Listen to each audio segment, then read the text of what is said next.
오늘 속사람과 겉사람 9번째입니다.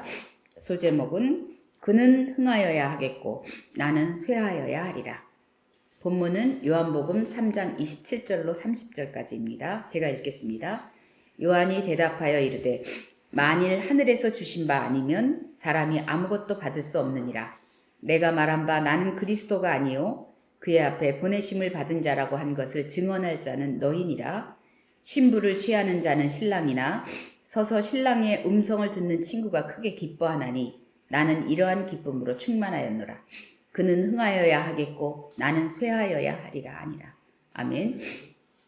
세례 요한은 신부를 취하는 신랑 옆에서 그 신랑을 기뻐하는 친구가 자기라고 이제 지금 말씀하는 것 같아요. 그래서 그 친구의 기쁨으로 충만하다고 얘기하는데 저는 이 말씀을 보면서 그 세례 요한은 모태로부터 성령이 충만했던 자가 아닙니까? 그래서 이런 기쁨이 충만할 수 있는 세례 요한은 영원하고 참인 진리인 그 기쁨을 볼 수 있는 눈이 아마 있었던 것 같아요. 그래서 이미 성령 충만으로 지혜와 계시의 영이 이미 있었고 마음의 눈이 아마 밝아져서 예수님을 볼 때 이런 말씀을 했던 것 같습니다. 그리고 이 세례 요한에서 이제 세례 요한을 묵상하면서 이제 세례 요한에 관한 말씀을 좀 찾아봤죠. 그랬더니 마태복음에는 이런 말씀이 있습니다. 여자가 낳은 자 중에서 세례 요한보다 큰 이가 일어남이 없다고 그랬어요. 그래서 우리 그 세상의 모든 사람이 여자의 몸을 통해서 안 오는 사람이 있습니까? 다 모든 사람이 여자의 몸을 통해서 세상에 오는데 세례 요한보다 큰 자가 없대요. 그 말씀은 뭐냐면은 다 육체로 죄 가운데 오는데 세례 요한은 모태로부터 성령 그의 충만함을 입었다고 했으니까 성령으로 잉태해서 육신을 입고 오신 예수님을 제외하고는 세례 요한이 아마 가장 그 영의 능력이, 그러니까 육신이 크다는 게 아니라 영의 능력이 이제 가장 큰 부분이었던 것 같아요. 그런 말씀을 하신 것 같아요. 그런데 그 세례 요한이 올 때 말씀해 보니까 이스라엘 자손, 그의 그 여자로부터 난 이 세상의 많은 사람 중에서 가장 큰 자였던 세례 요한이 그 하나님께 그 사명을 받고 이 땅에 왔더라고요. 그래서 이스라엘 자손을 하나님께로 돌아오게 하는 자. 이 땅에 세례 요한이 오는 목적 가운데는 하나님이 너는 가서 이제 하나님께로 이스라엘 자손, 잃어버렸던 이스라엘 자손이 돌아오게 하는 그 통로가 되어야 되고 또 그리스도가 오시기 전에 그가 오실 길을 예비하기 위해서 이런 사명들을 갖고 왔죠. 그 다음에 엘리야의 심령과 능력으로. 그래서 엘리야가 그러면서 말씀에 이제 보니까 그 아버지의 마음을 자식에게, 그 다음에 거스르는 자들을 의인의 슬기로 돌아오게 한다 그랬어요. 그래서 이제 어쨌든 먼저 왔습니다. 세례 요한이 선지자지요. 선지자가 뭡니까? 선지자가 무엇을 하는 자냐면 하나님의 뜻을 미리 알고 하나님의 뜻을 이 땅에 전함으로 인해서 하나님과 아까 그 왜 아버지의 마음을 자식에게 그런 부분이 있지 않습니까? 그런데 그 말씀을 묵상하다 보니까 아버지가 문제가 있는 게 아니에요. 아버지는 온전하시고 아버지는 사랑하시기를 원하시고 아버지는 평안이고 아버지는 미래의 소망이에요, 우리에게. 그런데 문제는 그 자식들이 문제잖아요. 그래서 아버지의 마음을 자식에게 했을 때 아버지의 마음을 바꿔서 자식에게로 이제 끌어오는 그런 작업이 아니라 어긋난 자식들을 그 자식들에게 말씀을 전하고 어긋난 길을 바로 잡으면서 아버지가 보고 계시는 그 길로 돌아오게 할 때 아버지의 마음은 이미 자식에게 와 있어요. 그러니까 저는 예전에 볼 때는 그냥 아버지가 자식에게 고개를 돌리고 계셨는데 고개를 향하게 하나? 이런 식으로 생각했는데 이번에 말씀 묵상하다 보니까 그게 아닌 것 같아요. 아버지는 문제가 없다니까요. 그런데 그 자녀들이 끊임없이 아버지를 등 뒤로 던져버릴 때도 있고 등을 돌리고 눈과 눈을 맞추지 않을 때가 있지 않습니까? 그래서 그 자녀들에게 이 선지자가 아버지의 뜻을 알리는 거예요. 그랬을 때 아버지는 원래 보고 계시던 그 길에서 그냥 자녀하고 눈이 마주치는 것이 자녀가 고개를 돌려서 눈을 맞추는 거지 아버지가 눈을 맞추는 거는 아닌 것 같았어요. 그래서 왜 시편에도 많은 기도에 보면 하나님이여 돌아오셔서 언제까지 뭐 저를 다윗의 기도 중에 그런 거 많이 있지 않습니까? 그런데 그 부분은 다윗은 그렇게 기도했지만 사실은 우리의 문제지 아버지의 문제는 아닐 것 같다는 생각이 들었습니다. 그래서 어쨌든 선지자로서 그 다음에 세례 요한의 많은 부분은 아들을 증언하기 위해서 이가 하나님의 아들이야. 이제 그거 하기 위해서 오신 주의 길을 예비하기 위해서 오신 자입니다. 그래서 그 세례 요한이 마지막 선지자라고 또 말씀하지 않습니까? 그런데 준비하기 위해서 오신 분이에요. 그러면 그는 준비가 다 끝나고 실전에 막이 오르면 사라져야 되는 자예요. 그래서 세례 요한이 이제 와서 외치는 소리가 그거였지 않습니까? 회개하라. 천국이 가까이 왔느니라. 하고 그 실제이신 예수님이 왔을 때 예전에 제가 그 세례 요한을 볼 때 아니 그래도 여자의 몸에서 난 자 중에서 가장 큰 자고 저렇게 큰 일을 맡은 선지자인데 아니 그 한낱 그 여자 춤추는 여자아이의 소원대로 쟁반 위에 목이 달려서 저렇게 그냥 아무것도 아니게 갈 수가 있나? 그런데 하나님의 그 이루시는 일 가운데 우연이 있습니까? 그거는 철저하게 육신의 아무것도 아님을 보이시려고 그렇게 하셨던 것 같아요. 그런데 그래서 육체를 입은 자 중에서 가장 큰 자이지만 육체예요. 그래서 하나님은 그 세례 요한을 그릇의 역할이 끝났으면 쇠하여야 된다. 그래서 그 쇠함의 상징으로 목이 잘려서 그 술상에서 목이 잘려 나가는 그런 역할을 또 하게 하신 것 같아요. 그런가 하고 제가 한번 이번에 묵상이 됐습니다.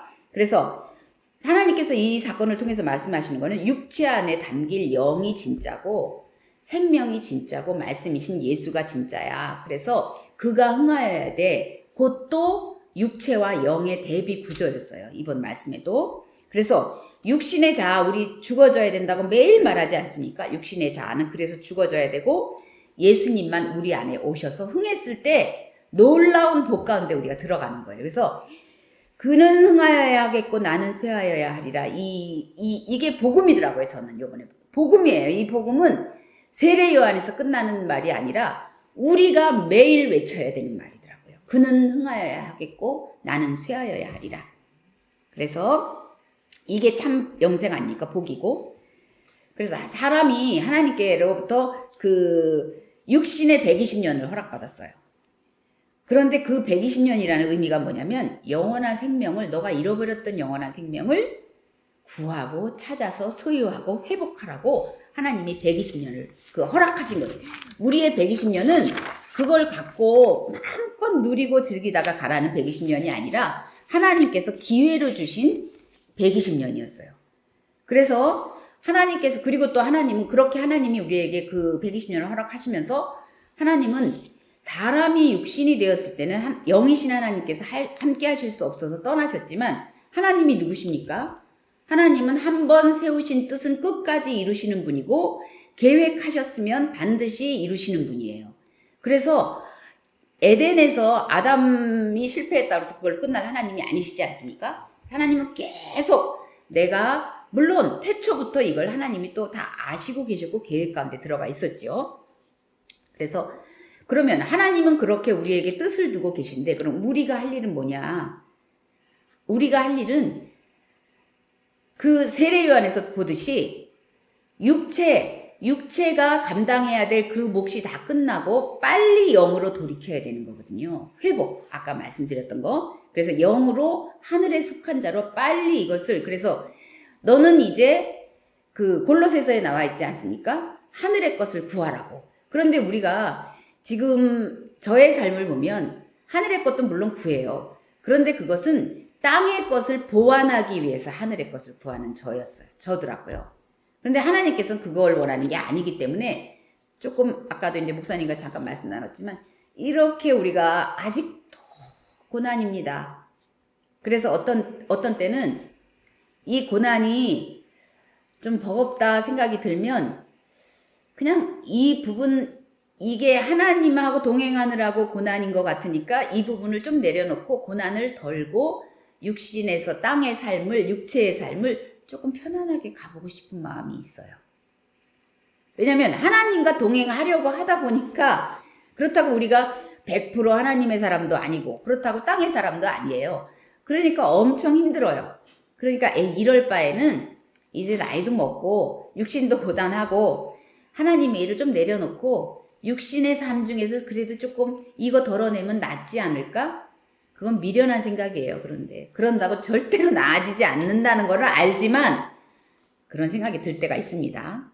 그래서 세례 요한도 이렇게 육체의 자기의 그 몫을 사명을 감당하고는 그런 최후를 맞았고 그 끝이 또 하나님 보시기에는 아름다운 삶이었겠다는 생각이 들었어요. 그런데 그렇게 묵상하다 보니까 그래서 예수님이 육체의 고운 모양도 없었고 풍채도 없었고 흠모할 만한 아름다운 것이 가지고 계시면 안 됐어요. 예수님은.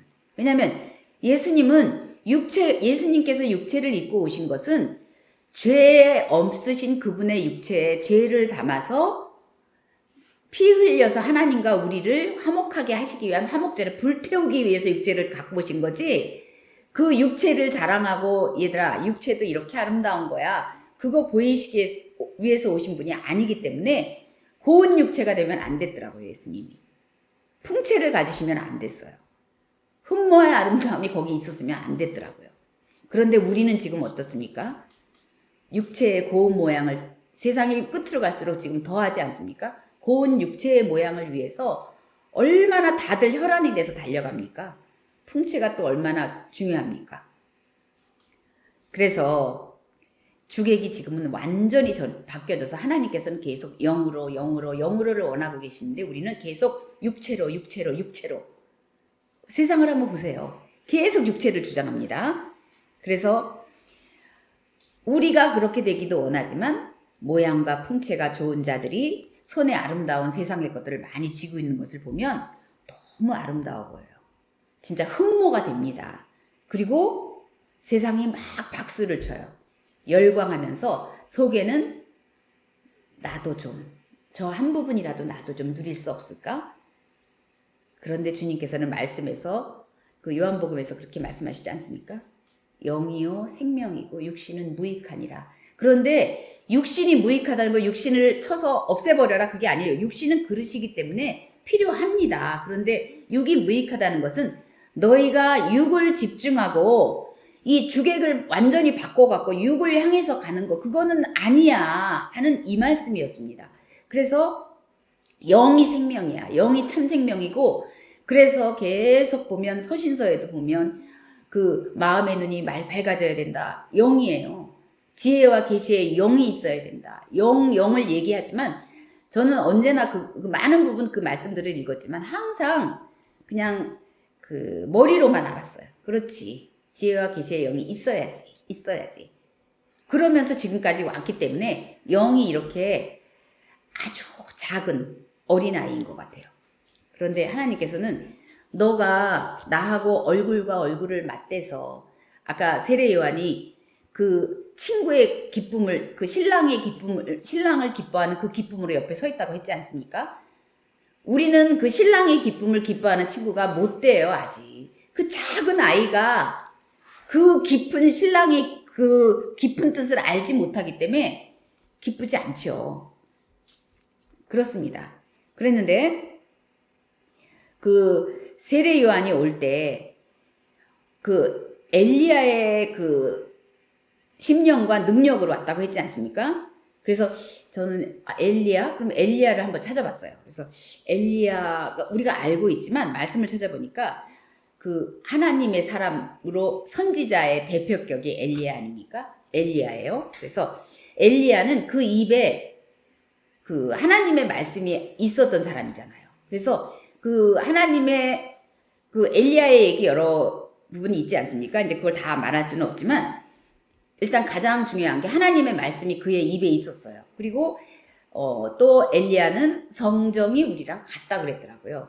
그러니까 또 가능성이 있어요, 우리도. 그런데 또 엘리야의 유명한 얘기, 막 도망갔던 이야기 있잖아요. 하나님 나를 데려가세요. 난 이렇게는 못하겠어요. 우리랑 성정이 같아요. 위로가 됩니다. 그래서 그런데 이제 그 엘리야를 찾다 보니까 엘리야는 계속 이런 얘기를 했더라고요. 내가 섬기는 이스라엘의 하나님. 그래서 자기는 섬기는 대상을 확실히 선포를 했어요. 나는 이스라엘의 하나님을 섬겨. 그러면 자기도 이스라엘이 되는 거예요. 그리고 이스라엘에는 왕이신 하나님, 여호와 하나님이 왕이라는 거예요. 자기는 그것을 떠날 수가 없고 그 왕이 계신 그 이스라엘의 백성이라는 거예요, 자기는. 그러면서 그 사명을 이제 끝까지 하다가 불병거 타고 올라가지 않았습니까? 그런데 그때 말씀을 보다 보니까 세상과 맞서서 하나님 편에서 믿음의 싸움을 싸우던 그 하나님의 사람 엘리야가 그게 어디냐면 왕하 2장 15절 말씀. 맞은편 여리고에 있는 선지자의 제자들이 그를 보며 말하기를 엘리야의 성령이 하시는 역사가 엘리사 위에 머물렀다 하고 가서 그에게로 나아가 땅에 엎드려 그에게 경배하고. 이제 이 부분이 엘리사가 엘리야를 따라가고 이제 막 이런 일들이 벌어지는 건데 제3자 그 선지자의 제자들이 그 일을 보면서 엘리야가 하는 일이 아니라 엘리야의 성령이 하시는 역사가 일어나는 걸 지금 봤다고 얘기하는 거예요. 그러니까 영이에요 또. 엘리야가 이렇게 하나님의 사람으로 갈 수 있었던 것은 엘리야의 성령, 하나님의 성령이 함께하면서 하나님의 일을 사람인 그 그릇에다 담아서 일을 하셨던 거더라고요. 그래서 그냥 또 영이에요. 그런데 그 엘리야의 성령이 세례 요한의 또 성령이었던 거예요. 그래서 태에서부터 충만해서 그 일을 감당했지요, 이분이. 그래서 마태복음 11장 12절부터 14절에 이제 제가 읽겠습니다. 세례 요한의 때부터 지금까지 천국은 침노를 당하나니 침노하는 자는 빼앗느니라. 모든 선지자와 율법이 예언한 것은 요한까지니 만일 너희가 즐겨 받을진대 오리라 한 엘리야가 곧 이 사람이라. 그러니까 구약의 엘리야, 신약의 엘리야예요. 이 엘리야가 세례 요한이 엘리야의 이 심령과 능력을 가지고 이렇게 와서 그러면서 세례 요한이 올 때부터 본격적인 천국 복음이 시작되는 거예요, 지금. 그전에는 천국이라는 개념은 아마 그렇게 확실하지는 않았던 것 같더라고요. 그렇게 했는데 그 세례 요한과 엘리야를 이렇게 두고 볼 때 아버지의 그 마음을 자식에게 돌이키는 그 역사 중에서 그 왕상 18장 21절 한번 찾겠습니다. 자, 우리 아까 처음에 나눴던 것처럼 아버지의 마음을 자식에게로 돌이키는 그 관점이 아니라 자식들을 바로 세울 때 아버지의 마음은 그냥 우리를 보고 계시고 그냥 일하시거든요. 21절 같이 읽겠습니다. 시작. 엘리야가 모든 백성에게 가까이 나아가 이르되 너희가 어느 때까지 둘 사이에서 머뭇머뭇하려느냐? 여호와가 만일 하나님이면 그를 따르고 바알이 만일 하나님이면 그를 따를지니라 하니 백성이 말 한마디도 대답하지 아니하는지라. 이거더라고요.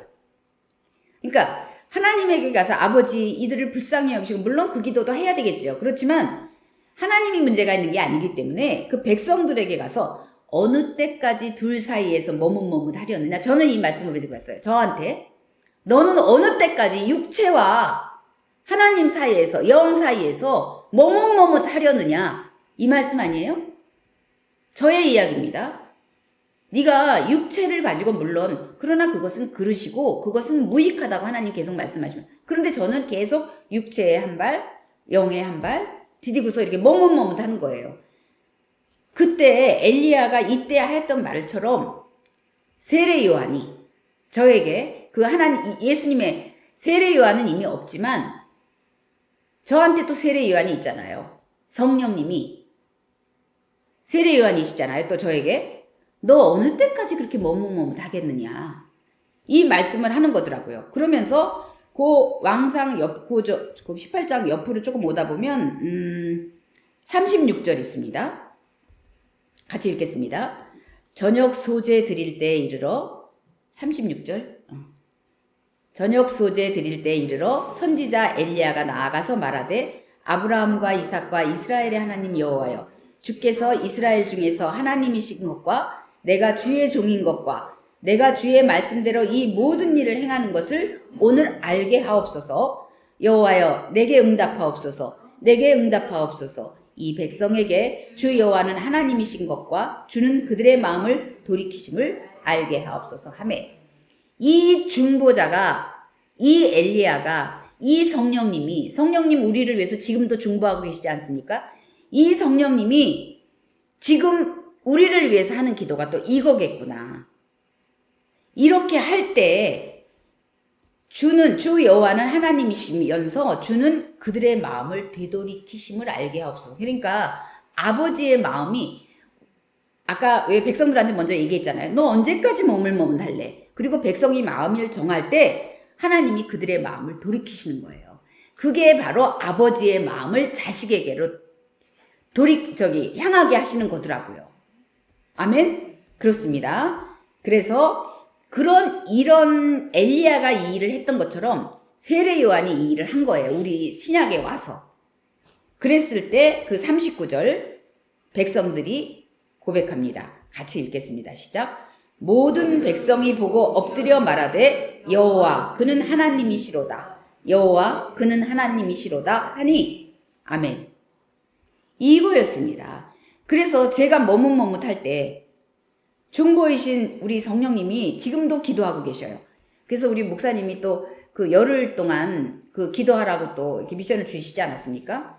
그러니까 참 이제 저는 여러 번 느끼는데, 제가 어떤 이것이 옳다 그르다를 떠나서 믿은 바에는 우리가 이 예비교회에 속해 있으면 예비교회에 앞서 가시는 목사님이 하라는 대로 그냥 이해가 되든지 안 되든지 그냥 따라가는 게 복이에요. 순종하는 게 복이더라고요. 하나님께서는 그렇게 보십니다. 그래서 사무엘을 하나님 부르실 때도 그 사무엘 위에 그 엘리 제사장, 부패한 엘리 제사장마저도 하나님은 쓰시고 한나에게 엘리 제사장을 또 사용하시는 분이에요.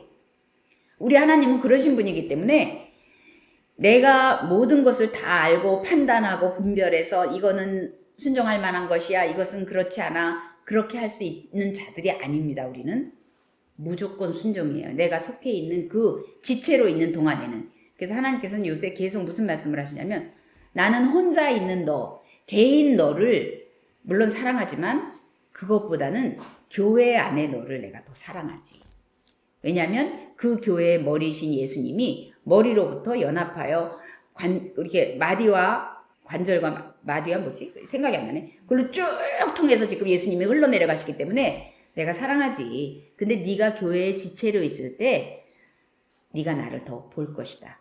계속 그러면서 교회의 지체를 저한테 주장하셔요. 그러면서 너의 어머니, 아버지, 예수님이 왜 그러셨잖아요. 누가 내 어미요? 누가 내 자매요? 누가 형제냐? 그 말씀처럼 사실 너의 참 자매 형제는 교회야, 교회. 이렇게 말씀하시는 거예요. 계속 요즘에. 내가 그래요, 맞아요. 머리로 알지만 아직까지 내려오지 않았던 부분을 주님은 계속 말씀하시는 거예요. 네가 그의 지체로 있을 때. 왜냐면 내가 머리지 않냐. 머리로부터 뇌사하면 끝나는 거거든요. 내가 머리로 있는데 내가 살아있잖아. 네 머리가 지금 살아있는데 네가 거기에 속한 지체가 될 때 너는 살아서 꿈틀꿈틀 움직이면서 나의 나라를, 영역을, 지경을 확장시킬 거야. 근데 너 혼자서 그 교회랑 관계없이 아니라고 말씀하시더라고요. 그래서 이 아버지의 마음을 자녀에게로, 자식에게로 돌이키게 하시는 이 하나님의 마음을 움직이는 자가 중보자고, 하나님께서는 또 이 말씀을 보는 중에 또 그 중보자를 잘 모르는 세상에, 아직 예수님을 모르고 하나님을 잘 모르는 그 자들 위해서는 또 그 중보자의 역할이 우리가 돼야 되는 거더라고요. 그래서 지금 이렇게 저도 작정 기도 속으로 하나님이 계속 데리고 가시는 것 같아요. 그래서 이제는 어떤 날은 딱히 기도 제목이 이제 저가 작정하던 그 기도는 끝났기 때문에 그 기도도 물론 하지만 어떤 날은 온전히 기간 동안에 그냥 방언으로만 기도하게 하시더라고요. 제가 하루 영영하니까 그러신 것 같아요. 그러면서 이 중보의 역할을 성령님이 하시는데 성령님이 또 보이는 사람 그릇을 사용하지 원하실 때도 있잖아요. 그러니까 그렇게 부르시는 것 같더라고요. 그래서 우리는 엘리야가 왔었던 것, 세례 요한이 왔었던 것, 그런데 그 세례 요한이 선포했었던 그는 흥하여야 되겠고 나는 쇠하여야 하리라는 그 말씀이 계속 지금 가고 있더라고요. 자, 그러면 신명기 11장 16절 17절 말씀 한번 보겠습니다. 자, 같이 읽겠습니다. 너희는 스스로 삼가라. 두렵건대 마음에 미혹하여 돌이켜 다른 신들을 섬기며 그것에게 절함으로 여호와께서 너희에게 진노하사 하늘을 닫아 비를 내리지 아니하며 땅이 소산을 내지 않게 하심으로 너희가 여호와께서 주신 아름다운 땅에서 속히 멸망할까 하노라. 지금 우리가 이제 이런 비슷한 길들을 또 가고 있지 않습니까? 그런데 여기 이 말씀을 보면 스스로 삼가라고 했는데 우리는 스스로 삼갈 수 있는 존재가 못 돼요. 스스로가 될 수가 없어요. 여기서 이제 스스로 삼가라는 맨 처음에 저는 볼 때 육체의 부분으로 많이 봤어요. 저 예전에는 스스로 삼가가 네가 마음을 다하고 이렇게 다잡아서 삼가서 이렇게 해라 이런 말씀으로 봤는데 요번에 보면서는 눈이 좀 바뀌더라고요. 우리는 스스로 삼갈 수가 있는 자가 아니기 때문에 여기서 스스로 삼가라는 여기서의 스스로는 또 영을 말씀하시는 거지. 저는 이렇게 생각했어요. 왜냐하면 우리는 육체는 그냥 수시로 미혹돼요. 그래서 돌이키고 왜 이스라엘의 역사가 그거 아닙니까? 근데 또 그것이 우리의 역사예요. 수시로 돌이켜서 다른 신들을 섬기고 절하고 하나님은 또 슬퍼하시고 그럼 하나님이 또 하늘을 닫고 그런데 또 엘리야가 비를 오게 했던 자 아닙니까? 선지자 아닙니까? 그런데 이 부분들, 이 뒤에 우리가 미혹되는 이 부분들 앞에 너희는 스스로 삼가라 해서 우리가 육체로 스스로 삼갈 수가 없어요. 예, 그래서 또 0이에요. 그냥 답이 다 0이에요. 그래서 그 스스로 삼가는 거를 이제 찾다 보니까 여로보암이 생각났어요. 여로보암은 어떤 사람이냐면 그 솔로몬의 아들 르호보암인가? 르호보암이 나라를 세울 때 하나님께서 10족속을 그 10지파를 떼어서 하나님이 그 나라를 주면서 북이스라엘을 주면서 네가 만약에 순종하면 다윗에게 했던 그 복을 내가 너한테 준다 그랬거든요. 그랬는데 얼마나 기쁨입니까? 진짜 여로보암은. 그런데 여로보암이 스스로 한 일이 있더라고요. 이게 왕상 12장. 왕상 12장 보니까 그러니까 우리의 스스로의 정체예요. 26절. 제가 스스로를 찾다가 이 말씀을 찾게 됐어요. 여로보암이 생각나서 찾아봤습니다. 제가 읽겠습니다. 그의 마음에 스스로 이르기를 이거 육체의 생각입니다. 이거는 나라가 이제 다윗의 집으로 돌아가리로다.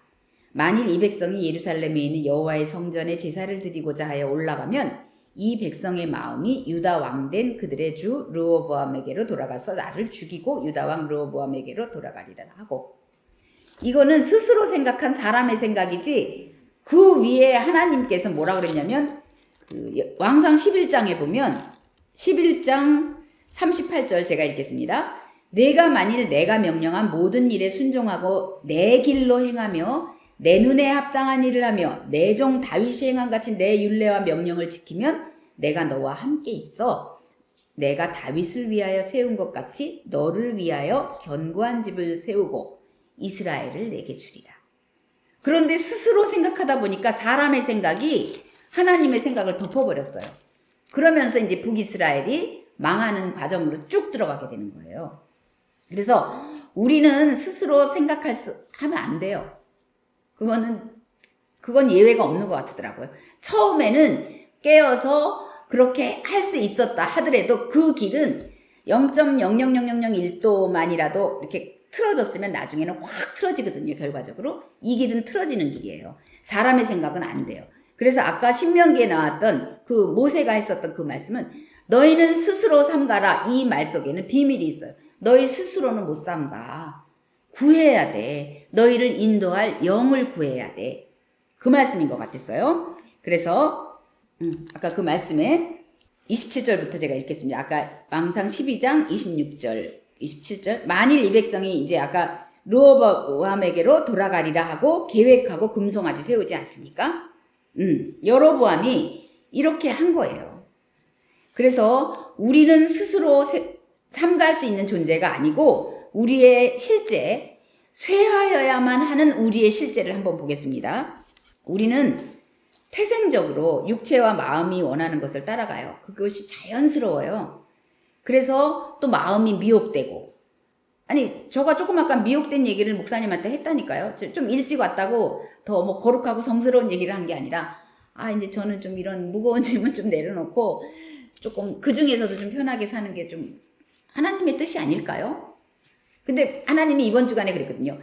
나는 너에게 무거운 짐을 지고 등이 휘도록 그렇게 고난을 얼굴에다가 막 써서 붙이고 그렇게 가는 걸 원하지 않아. 왜냐하면 네 영이 잘 되고 범사가 잘 되고 강건하기를 원하지. 그런데 영이 먼저야. 그렇기 때문에. 그런데 너는 지금 양다리를 거치고 가려니까 그렇게 힘들지. 그러면서 하나님께서 결론을 뭐냐, 나는 네가 세상에서도, 세상 사람에서도 꼴이 되는 걸 원하지 않아. 머리 되고 좋은 건 누리고. 그래서 예수 믿는 자가, 그래서 우리를 물론 하나님이 고난 중에서도 전도를 할 수 있게 하셨지만 좋은 것으로도 사람들의 주의를 끌만하지 않습니까? 예수 믿어서 저렇게 됐대. 근데 저는 진짜 하나님 저한테 자꾸 이러시면 저 전도 못해요. 이렇게 되면 누가 예수를 믿겠습니까? 근데 그건 저 생각이었어요.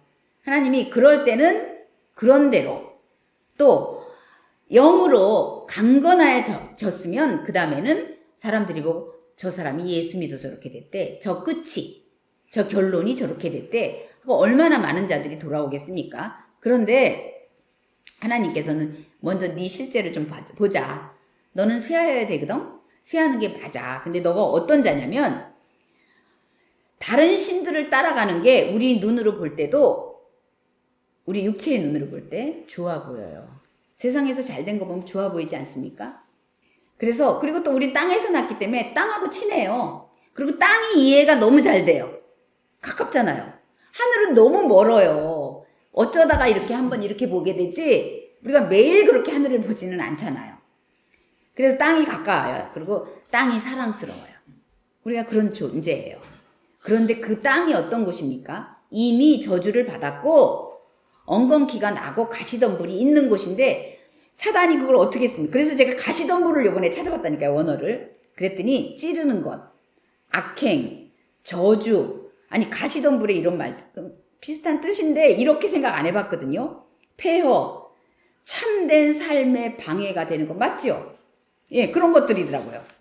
그런데 그것들은 거짓의 아비의 세력 아래서 거짓 꺼풀로 덮었어요. 그래서 너무 아름다운 것으로 가장을 한 채 우리에게 다가옵니다.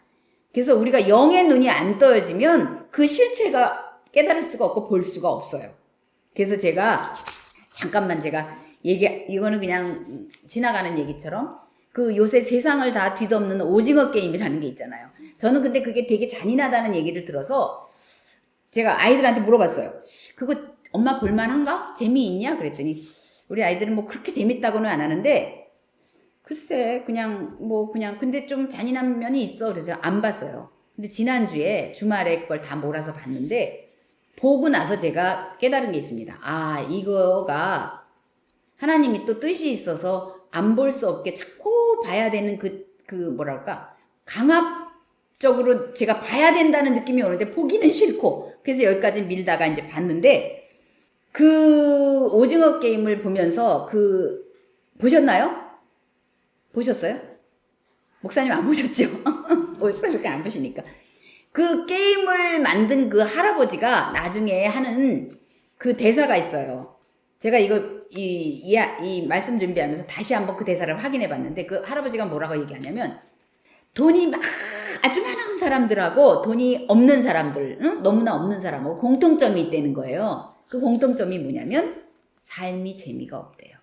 돈이 너무 많아도 재미가 없대요. 무엇을 사도 무엇을 먹어도 좋은 것을 해도 재미가 없대요. 실상이 그래서 그 돈이 아주 많은 사람들의 그 돈을 벌기 시작한 그 부모 세대는 별로 그렇지 않은데 물론 그 부모 세대도 이상한 짓 하는 사람들 많이 있지만 그 자녀들은 돈이 너무 많으니까 그 자녀들 가운데 이상한 짓 하는 애기들이 너무 많대잖아요. 그 마약도 있고 뭐 하여튼간에 그리고 또 뭐 우리 그런 얘기 들었지 않습니까? 돈 주면서 매도 데려다가 때리고 막 이상한 그런 일들 있잖아요. 그래서 그 오징어 게임을 보면서 아 저게 영의 일이야. 우리가 거기서는 그냥 그 돈이 아주 많은 사람들이 게임을 만들어 놓고 거기서 사람들을 그러니까 걔네들은 살리는 게 목적이 아니라 너희들 돈에 물질에 혈안이 되어 있지. 그러고서 죽이는 거예요. 그런데 그 사단은 절대로 우리에게 긍휼한 마음이나 자비나 이런 거 없습니다. 그리고 우리를 그렇게 그 지옥으로 나락으로 죽이는 거 그렇게 떨어뜨린 거 희열을 아마 느낄 거예요. 걔네들은 그러지 않습니까? 저는 그러면서 이게 영의 일이구나. 그리고 끝에 살아남은 그 한 사람이 살아남아요. 456명 중에서. 근데 그 사람도 그거를 겪고 나서는 아 이게 다가 아니라는 걸 알아서 그 돈을 못 써요. 그 돈을 쓰지 못하고 그리고 그거를 향해서 가면서 벗어나고 싶지만 또 못 벗어나요. 한번 벗어났다가 또 다시 결국은 글로 돌아가는. 그래서 제가 그걸 보면서 이 세상은 화려함으로 가장한 가장무도회예요. 그리고 그 오징어 게임에 그 넷플릭스가 뭐 2억인가 그렇다는데 1억 명 이상이 봤다 그러잖아요. 그들이 열광하는 데는 이유가 있는 거예요. 공감하는 부분이 있기 때문에 보는 거고 그게 재미없으면 보겠습니까? 그리고 아 무슨 저런 게 있어 그러면 안 보지요. 그런데 그게 넷플릭스에서 1등을 했다며요. 그리고 선생님이 아니라 그리고 또 저는 그 생각이 들었어요. 저거를 우리나라 사람이 만들었어. 하나님이 지금 우리나라를 세계적으로 막 이렇게 막 알리고 계시지 않습니까? 우리나라 사람이 만들었어. 저 뜻은 또 뭘까? 그 생각을 했습니다. 그래서 사람들은 지금 이 육체로 사는 사람들은 있으면 있는 대로 또 없으면 없는 대로 스스로 불구덩이 속으로 뛰어들고 있어요. 지금 영이 없으면 100%다 그런 상황이에요. 단적으로 그 드라마를 통해서 하나님은 저에게 말씀하시는 것 같았어요. 그리고 그런 사람들을 사단은 아주 쫙 아닌 것 같으면서 처음에는 아주 달콤한 사탕 맛을 주면서 올가매고 있는 거예요. 그리고 결국은 그 절벽 아래로 떨어지게. 기회가 없잖아요. 거기서 왜 게임 중에서 이렇게 막 떨어져서 죽는 게임도 있더라고요. 그냥. 근데 한치 앞을 모르는데 그렇게 하게 하더라고요. 그래서 제가 그거 보면서 아, 이 육체로는 육체의 삶이 어둠 속에서 진짜 그 오징어 게임처럼 그 게임이 시작되면 다 그 광장이나 이런 넓은 공간에 모이잖아요. 근데 게임이 시작되면 근데 거기는 사실은 어둠이에요. 어둠 속에서 삶과 죽음이 순간에 갈라지는 거예요. 우리가 지금 그걸 살고 있는 거예요. 그런데 그 치열한 생존 경쟁 속에 있지만 거기서 오늘 살아남았다고 해도 결국 또 지옥이에요. 내일 또 뭐가 기다리고 있을지 모르거든요. 결국은 영이더라고요. 그래서 그곳은 자비도 없고 긍휼도 없고 그런 세상, 지금 우리가 살고 있는 이 세상이에요. 그래서 뭐 저는 세상에서 일어나는 사건들 잘 이해도 못해요. 무슨 뭐 요새 막 뭐 하천대유니 무슨 뭐 이런 사건들 많이 나오지 않습니까? 저는 그 사건 그게 무슨 돈이 얼마가 되고 막 이렇게 해도 설명을 해줘도 이해를 잘 못하지만 어떤 한 분이 또 거기서 스스로 목숨을 극단적인 선택을 했더라고요. 그 관계된 사람 중에서. 근데 또 이 죽음이야. 오징어 게임이 죽음이거든요. 그냥 사망으로 연결되는. 이게 또 모르겠어요. 저는 이렇게 딱 이게 또 그 죽음이야. 우리가 이 게임에 속해서 하나님을 알지 못하면 육체로 사는 삶은 이렇게 또 가는 거야. 그래서 어디로 가는지를 모르는 거야. 그래서 주님은 아까 그 오늘 주제로 말씀하신 너는 쇠하여야 돼갖고 내가 흥해야 되는데 내가 너 안에서 흥하게 되면 내가 할 일은 네가 할 일은 너라는 그릇을 통해서 할 일은 그 속아서 오징어 게임에 화려한 가장무도에 들어가 있는 사람들에게 복음을 전하는 거야. 저는 그렇게 들었습니다. 그래서 세상에 속해서 거짓에 속아서 소망도 없고 하나님도 없고 그런데 희한하게 그 사람이 거기서 한 사람 살아남은 사람이 저는 그 작가가 혹시 기독교인이 아닌가 그런 생각이 들었어요. 거기 땅바닥에 버려졌어요. 차에서 이제 살아남아갖고 한 사람 남아서 길에다 버려졌거든요. 그 사람이 승자가 돼서 그 돈을 가지고 카드 하나 가지고 그 456억이라는 카드를 가지고 했는데 거기서 불신지옥 예수 천당 이렇게 딱 그 앞에 그 사람이 떨어진 거예요. 그래서 제가 하나님이 이렇게 말씀하시고 이 마지막 때에 이렇게 다양한 방법으로 말씀하시는데도 우리는 알아듣지 못하고 그야말로 들을 귀 있는 자는 들을지어다 해서 하나님은 여러 방향으로 지금 여러 가지 다양한 방법으로 말씀하고 계시더라고요. 그런데 그거 그냥 스쳐 지나갈 수도 있고 무슨 이런 상황에 예수천당 불신지옥이야 했겠지만 저는 그렇게 안 보이더라고요. 딱 그냥 단적으로 복음은 예수천당 불신지옥 아닙니까? 거기 복음이 있었어요. 그런데 그가 그걸 잡지 아직 않았지요. 그리고 뭐 세상 드라마니까 뭐 그걸 잡게 할지 어쩔지는 모르겠어요. 그래서 우리가 그 결론으로 저는 그래서 오징어 게임이 또 나는 쇠하여야 하겠고 그는 흥하여야 하리라의 또 한편의 증언같이 들렸습니다. 그러면서 그 세례 요한이 그랬거든요. 그 제자들더러 저가 그이신 것을 그리고 나는 그리스도가 아닌 것을 증언해야 될 자가 너야 그랬는데 그게 저더라고요. 저가 흥해야 되고 세례 요한 육체. 그러니까 여기서는 그 세례 요한의 제자들에게 저가 그리스도라는 걸 증언해야 될 자는 너야 얘기했지만 사실은 뭐냐면 세례 요한은 저는 이 말씀 보면서 육체는 쇠해야 되고 저 예수 그리스도 영이신 하나님의 영이신 저분은 영으로 오신 저분은 흥해야 돼 하는 걸 증거할 자가 너야. 그런데 그게 저였어요. 그게 너야. 그런데도 그렇게 말씀 보면서 깨달았는데도 조금 아까 제가 그랬다니까요. 이제는 좀 편안한 여생을 하나님이 이렇게 편안하게 여생을 즐기라고 저에게 오늘까지 살아남게 하신 게 아닌데 그 고난 중에서도 제가 여지껏 잘 살아남았지 않습니까? 그럼 너 여지껏 잘 살아남았으니까 그걸로 여생을 즐기다 그냥 가라. 이게 아닌데 아닐 거예요. 아니에요. 그런데 저는 아까 제가 그 얘기를 했다니까 괜히 얘기했어요. 목사님 지우개를 치워야지 회개해야지. 네. 그래서 예수님만 우리 안에서 흥하셔야 돼요. 그래서 이 세례 요한의 고백이 그냥 지나갈 말이 아니구나. 이게 내 마음판에 또 오늘 새겨야 되는 이 말이구나. 그래서 제가 말씀을 몇 개를 찾았습니다. 영으로, 육체로 이렇게 딱 나눠지더라고요. 자, 요한복음 3장 31절부터 34절 제가 빨리 읽겠습니다. 오늘 빨리 끝내려고 그랬는데 여기까지 왔네 또. 위로부터 오시는 이는 만물 위에 계시고 땅에서 난 이는 땅에 속하여 땅에 속한 것을 말하느니라. 하늘로부터 오시는 이는 만물 위에 계시나니 그가 친히 보고 들은 것을 증언하되 그의 증언을 받는 자가 없도다. 없대요. 증언을 받는 자가. 왜냐하면 육체로는. 그의 증언을 받는 자는 하나님이 참되시다는 것을 인쳤느니라. 그래서 제가 이거 여러 버전의 말씀을 찾아봤더니 그의 증언, 그 예수님께서 오시는 그 예수님의 말씀, 우리 이 말씀, 기록된 말씀을 받는 자는 하나님이 참돼. 그리고 그의 뜻대로 행하는 자는 그가 그인지를 알게 된다고 그러잖아요. 행하는 자는 그가 그이신 걸 알게 되거든요. 그러면서 하나님이 보내신 이는 하나님이 말씀을 한대요. 근데 그가 예수라는 걸 우리가 믿죠. 이는 하나님이 성령을 한량없이 주심인데 이 성령님이 들어와서 일하시려면 우리가 영으로 반응해야 되거든요. 육체로는 절대로 그렇잖아요. 알 수가 없다 그랬잖아요. 영의 일은 영으로만 분별할 수 있고 알 수 있고 행할 수 있는 거거든요. 성령을 한량없이 주신 그 예수님을 우리 안에서 흥하게 하면 그때 끝나는 거예요. 상황 종료되는 건데 그게 이렇게 쉽지 않습니다. 그러면서 요한일서 우리가 그 아는 유명한 말씀에서는 육체를 또 얘기하고 있어요.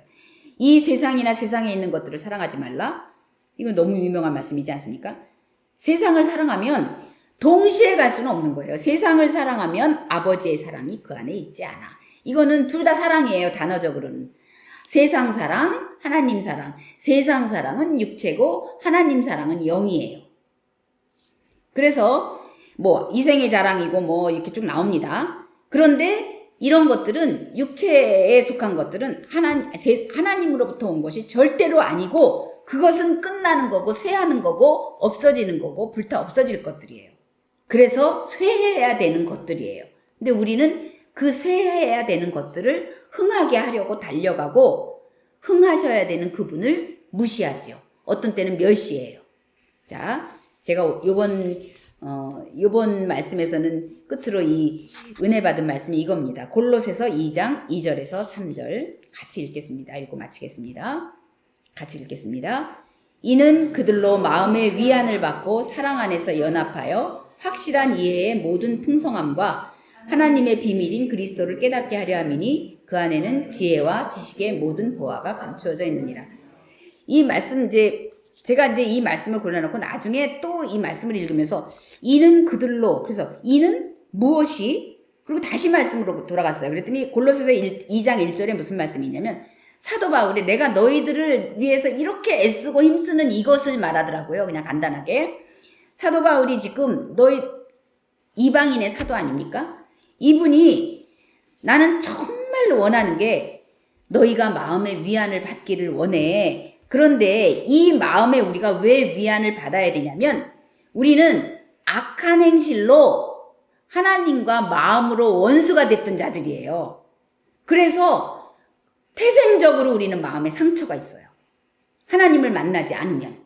그런데 예수님이 오셔서 그 피를 흘려주심으로 화목케 하는 그 화목제가 되시지 않았습니까? 그래서 내가 골로새서 2장 1절에는 그 예수님 얘기는 없고 그냥 내가 너희들을 위하여 이렇게 힘쓴다 이 얘기만 있는데 저는 이 말씀을 보면서 우리가 악한 행실로 마음으로 하나님과 원수가 되었었는데 그 마음에 위안을 주시려고 하는 거구나. 우리가 지금 상처받은 이 마음에 그래서 예수를 전하는 거예요.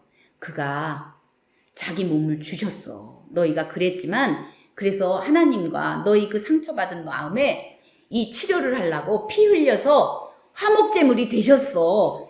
그래서 이거 다 우리를 너무 사랑해서 하신 그 예수님의 일을 말씀하시는 거다. 너가 첫 번째로 마음의 위안을 주시려고 그래. 그분이. 그리고 사랑 안에서 왜 그랬잖아요. 예수님이 가시면서 너희도 아버지 안에서 내 안에서 같이 교제하게 하려고.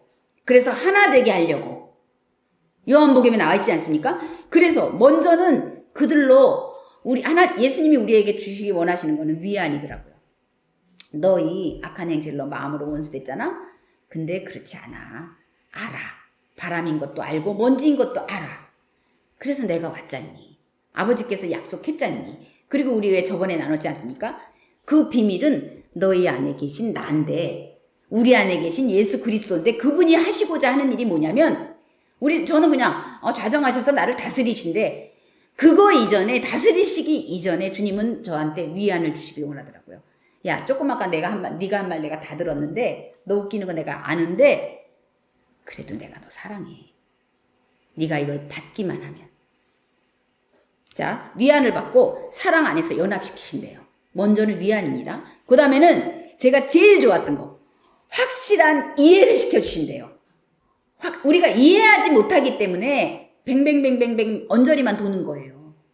그런데 주님이 이래서 내가 이렇게 하는 거야. 그래서 오늘 저는 이 골로새서 2장 말씀이 이해가 되면서 주님이 이런 주님이시네.